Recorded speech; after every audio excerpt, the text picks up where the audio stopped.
Саламатсыздар, урматтуу телекөрүүчүлөр. Менин атым Жандаралиев Чынарбек. Голубцы анан түрк ашканасынан долма дайындайбыз.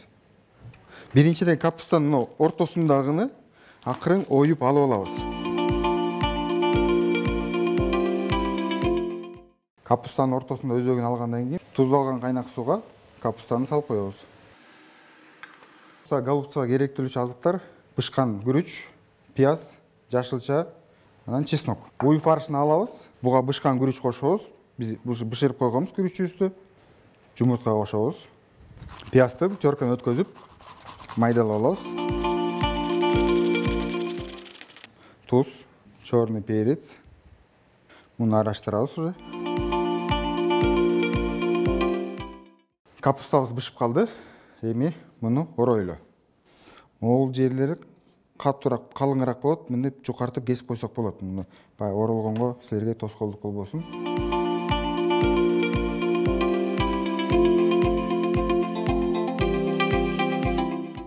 Сковородканы ысыгандан кийин май кошуп, андан кийин томатный пастаны кооруп алабыз дагы, суу куюп, голубцунун үстүнө куюп коебуз.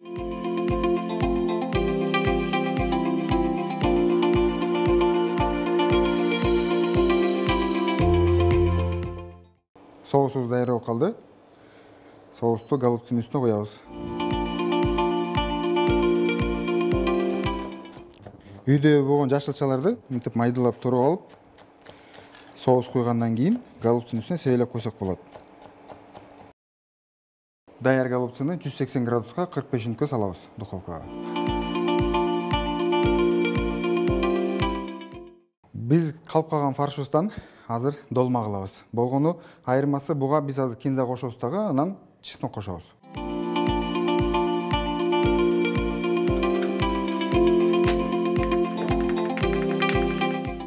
Мына фаршка кошобуз буну. Буну кошуп араштырып алабыз.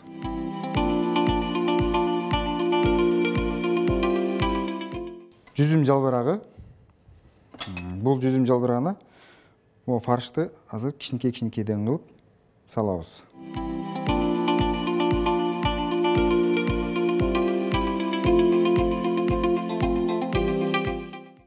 Бул жүзүм жалбырактары дүкөндөрдө даяр сатылат.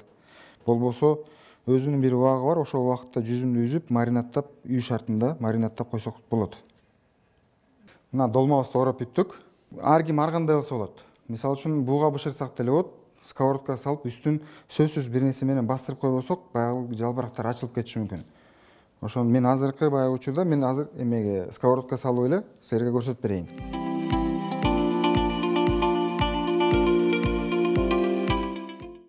Сковородка тизгенден кийин буга биз бир аз суу куюп, үстүн сөзсүз тарелка менен бастырып жаап коюшубуз керек. Анан үстүнө бир оор нерсе бастырып коюшубуз керек. Кайнагандан кийин жарым сааттан кийин даяр болот. Долма менен голубцубуз дайын болгон чакта биз азыр винегрет салатын кылабыз. Винегрет салаты элдин баары эле силер билгендей эле өзгөчөлүгү болгону кызыл фасоль кошулат. Кызыл фасольду биз өзүнчө бышырып алдык.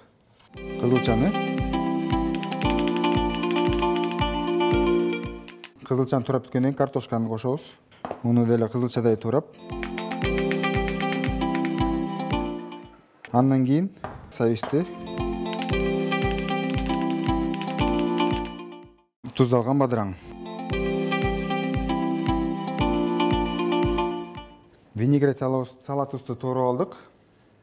Мунун өзгөчөлүгү жана мен айткандай фасоль. Фасольду да кошуп атабыз. Мындайына суу май кошобуз дагы, буну заправкалап. Туз, кара мурч, салатыбызды араштырабыз эми.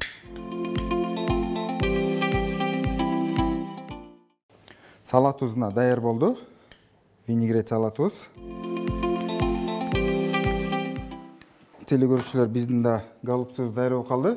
Муну биз салып коелу тарелкабызга. Мына голубцубузду салгандан кийин сметана же болбосо каймак куюп койсок болот. Мына биздин долмабыз да даяр болуп калды. Соң бышыптыр, ачылбай. Долманын соусу бул өзгөчөрөөк да бетке. Азыр баягы үйдөгү болгон жашылчаны кошсок деле болот. Айранга кефир. же айран, айырмасы жок. Анан чеснок кошуп коебуз буга, майдаланган. Мына чеснок кошуп, жашылчадан кошуп, бетке тузду алсак болот. Мынтип аралаштырып алсак болот.